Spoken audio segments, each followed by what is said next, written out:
PTI के साथ deal की बातें होती हैं, फलां मिलने जा रहा है, नहीं मिलने जा रहा, खान साहब नहीं मान रहे, कोई ये कहानी है, ये सिर्फ कहानी ही है? हाँ, ये सवाल आपने किया ना मुझे, तो जिसका मैं जवाब दे सकता हूँ, क्योंकि ये खान साहब जो है वो ये अडयाला जेल रावलपिंडी में है ना, तो रावलपिंडी करीब है ना इस्लामाबाद के, तो वो वहाँ से खबर जो है वो मेरे पास आ जाती है। और वैसे भी अडयाला जेल में सिर्फ पॉलिटिकल लोग तो बंद नहीं हैं, और भी बहुत से लोग हैं, उनको हम जानते हैं जो बंद हैं, तो उनके ज़रिए भी खबरें हमारे तक पहुँचती हैं। तो एक या दो नहीं, 3-4 लोग जो हैं वो इमरान खान साहब के पास मुफाहमत का पैगाम लेके गए, और जो मुफाहमत का पैगाम लेके गया, और अगर उसका ताल्लुक तहरीक इंसाफ से था, तो इमरान खान साहब ने उसकी बहुत क्लास ली है। और यहाँ तक क्लास ली है कि उसने कहा है कि यहाँ से, इस अडयाला जेल से मेरी डेड बॉडी निकल सकती है, लेकिन तुम ये ना सोचना कभी कि मैं नवाज शरीफ की तरह डील करके तो पाकिस्तान से बाहर चला जाऊँगा। मैंने डील नहीं करनी, हाँ मरवाना तो मरवा दो। अब इस पर ये खान साहब का रिस्पांस जो है, ये सियासी रिस्पांस है या गैर सियासी रिस्पांस है, ये एक अलग बहस है। लेकिन जिस इमरान खान को अडयाला जेल में बंद किया गया है और जिसके पास 3-4 लोग गए हैं, और उसमें से एक बंदे ने मुझे खुद बताया ना कि जब मैंने खान साहब को ये कहा तो खान साहब ने फिर मेरी ये इस तरह से क्लास ली। तो इमरान खान तो फिलहाल मुझे नहीं लग रहा कि वो किसी डील वील के चक्कर में है, और इसीलिए तहरीक इंसाफ पे दबाव भी बढ़ रहा है। देखें, दोबारा मैं आपको याद दिलाऊंगा कि जब ये इमरान खान साहब जब वज़ीर आज़म थे, तो इनके दौर में जो मेरे साथ हुआ, वो अब पीटीआई वाले कहते हैं जी कि उसके जिम्मेदार इमरान खान साहब नहीं थे, वो उसके जिम्मेदार तो जनरल बाजवा साहब थे, जनरल फैज साहब थे, कोई भी है। वज़ीर आज़म तो इमरान खान था ना। उस वज़ीर आज़म इमरान खान के पास मैं गया था खुद कि डॉक्टर शाहिद मसूद को अडयाला जेल में बंद किया गया है, मैं उसको जेल से मिल के आ रहा हूँ। तो इमरान खान ने कहा, अच्छा शाहिद मसूद जेल में है? ओहो, मुझे तो पता ही नहीं। तो मैंने उनका बड़ा मजाक उड़ाया था। अब वो इमरान खान खुद अडयाला जेल में बंद है, ठीक है ना। तो उस वक्त इमरान खान साहब जो हैं वो, जब मैं उनके बारे में को कमेंट करता था तो उनको बहुत बुरा लगता था। अब मैं कमेंट कर रहा हूँ, उनको अच्छा लगेगा, और शहबाज शरीफ साहब को बुरा लगेगा। तो मैं आपको ये कमेंट कर रहा हूं कि इमरान खान साहब जो हैं वो इस हुकूमत के साथ कोई डील करने के लिए तैयार नहीं है, और वो अपनी पार्टी को मुसलसल ये प्रेशराइज कर रहे हैं कि इनके खिलाफ तहरीक चलाओ। और इसीलिए अब तहरीक इंसाफ जो है उसने 30 मार्च को इस्लामाबाद की परेड ग्राउंड में जलसे के लिए इस्लामाबाद हाई कोर्ट में दरखास्त दायर की हुई है। तो अगर ये 30 मार्च को इस्लामाबाद की परेड ग्राउंड में रमज़ान के महीने में जलसा करना चाहते हैं, तो कोई लगता है आपको ये डील वील करेंगे? मेरा नहीं ख्याल ये करेंगे। तो क्या उनके ज़हन में, मीर साहब आप क्या रीड क्या करते हैं? ज़ाहिर है ये तो यानी उनकी एक पर्सनैलिटी भी है कि ये स्ट्रगल को वो कैसे आगे लेके जाना चाहते हैं, क्योंकि मकबूलियत जितनी मर्जी हो, वो कबूलियत वाला मामला तो दूर दूर तक नहीं है। देखिए, जितना मैं इमरान खान साहब को जानता हूं ना, वो जब कोई चीज़ सोच लेते हैं ना, फैसला कर लेते हैं, तो उसके आफ्टर इफेक्ट्स के बारे में वो ज़्यादा नहीं सोचते। वो आमतौर पे कहते हैं बस ठीक है, अल्लाह मालिक है, फैसला वो कर देते हैं। तो मेरा ख्याल है ये फैसला भी उन्होंने इसी तरह किया है। और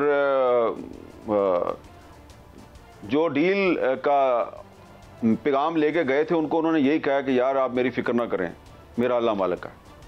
अच्छा मीर साहब, वन लास्ट क्वेश्चन, आपने हमें बहुत टाइम दिया, आपका बहुत शुक्रिया, मगर पहले एक आखिरी सवाल।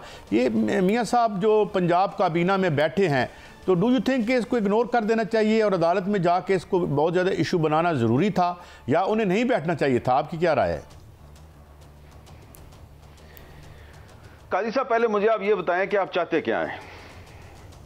नवाज शरीफ साहब जो हैं वो जब लंदन से फ्लाई किया और वो पाकिस्तान पहुंचे और उन्होंने जलसे से खिताब किया, और फिर जब इलेक्शन की कैंपेन चली तो मुस्लिम लीग नून ने नारा लगाया, पाकिस्तान को नवाज दो। नवाज शरीफ साहब जो हैं वो उनके वजारत उज़्मा के उम्मीदवार थे, ठीक है जी। फिर वो मानसहरा से एक सीट हार गए, लाहौर से जीत गए, वो वज़ीर आज़म के उम्मीदवार थे भाई। अब वो खुद वज़ीर आज़म नहीं बने, उन्होंने अपने भाई को वज़ीर आज़म बना दिया है और अपनी बेटी को उन्होंने चीफ मिनिस्टर बना दिया है। अब आप क्या चाहते हैं कि अगर मरियम नवाज चीफ मिनिस्टर बन गई है और किसी इजलास में नवाज शरीफ साहब भी बैठ गए हैं तो वो ना बैठें। आईनी और कानूनी लिहाज से आप बात करें ना, तो आईनी और कानूनी लिहाज से नवाज शरीफ साहब को नहीं बैठना चाहिए। लेकिन आप ये देखें कि पंजाब का वजीर खजाना जो है वो बजट तकरीर पेश करता है जब पंजाब असम्बली में, तो वो नवाज शरीफ की तस्वीर रखी होती है उसने।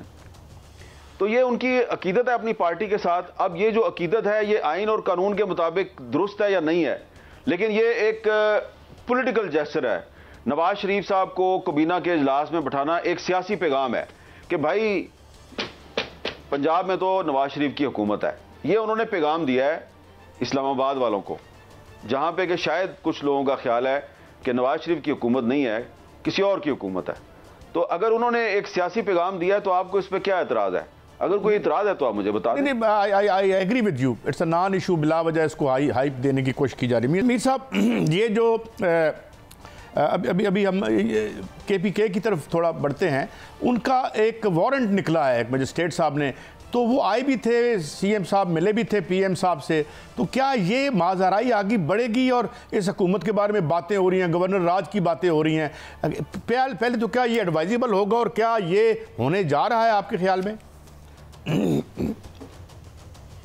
नहीं, बिल्कुल मेरे ख्याल से कि खैबर पख्तूनख्वा के चीफ मिनिस्टर और वज़ीर आज़म शहबाज शरीफ साहब के दरमियान मुलाकात एक अच्छी पेशरफ्त थी। It was a very positive development.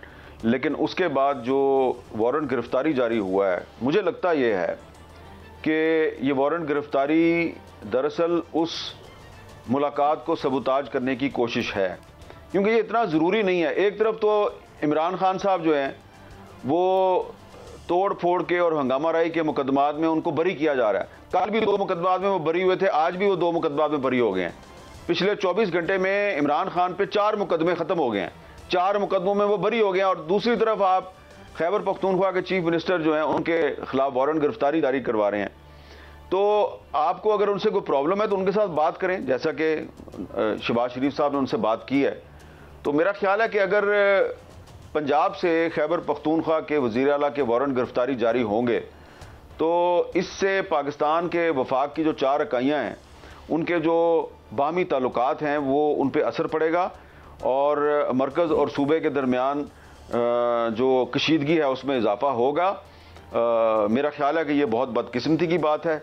मैं इसकी शदीद मज़म्मत करता हूँ कि एक सूबे का इलेक्टेड चीफ मिनिस्टर है और पंजाब की एक अदालत जो है वो उसके वारंट गिरफ्तारी जारी कर रही है। अगर सोचें आप कि अगर किसी पुराने मुकदमे ढूंढना तो कोई मसला नहीं होता, तो किसी पुराने मुकदमे में अगर खैबर पख्तूनख्वा से पंजाब के किसी सियासतदान के इस तरह वारंट गिरफ्तारी जारी हो जाए तो आपको कैसा लगेगा? आप लाहौर में बैठे हुए हैं, आपको कैसा लगेगा? अब ज़रा आप सोचें कि ये जो वारंट गिरफ्तारी की खबर मीडिया पे हाईलाइट हुई है, तो जो लोग पेशावर में बैठे हुए हैं, जो लोग DI खान में बैठे हुए हैं, जो लोग बन्नू में बैठे हुए हैं, कोहाट में बैठे हुए हैं, तो उनके दिल पे क्या बीती होगी यार कि हमने अपने सूबे का एक चीफ मिनिस्टर बनाया है। ठीक है, मुस्लिम लीग नून के उससे इख्तलाफात हैं, लेकिन इन्होंने पंजाब की एक अदालत से उसका वारंट गिरफ्तारी जारी करवा दिया। तो मेरा ख्याल है कि हमें हकीकत पसंदी का मुजाहरा करना चाहिए। ये जो सियासी लड़ाई है इसको सियासी लड़ाई रहने दें। इस सियासी लड़ाई को इतना आगे ना लेके जाएं कि इससे पाकिस्तान के वफाक और इस्तेहकाम के लिए खतरात पैदा हों।